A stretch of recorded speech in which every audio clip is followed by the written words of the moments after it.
আজকে আমরা সুন্দর একটা কথা শুনবো। আমরা যে দৈনন্দিন জীবনে আমরা বাক্যে ব্যবহার করার জন্য অনেকগুলো জিনিস পাই, যেরকম আমরা বলি আমাদের যাওয়ার কথা ছিল, আমার খাওয়ার কথা ছিল, আমার আসার কথা ছিল, আমার এমুক অনুষ্ঠানে যাওয়ার কথা ছিল কিন্তু আমি যেতে পারিনি।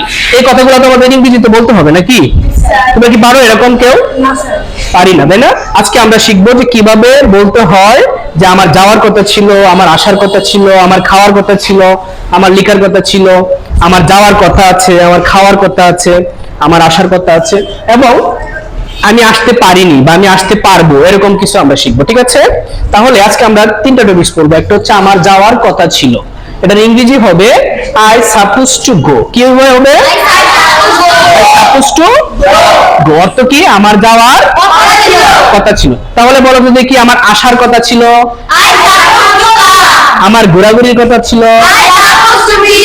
আমার লেখার কথা ছিল,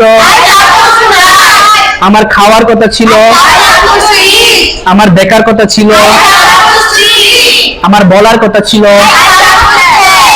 আমার লেখার কথা ছিল, আমার আসার কথা ছিল। Good, excellent. এখন হচ্ছে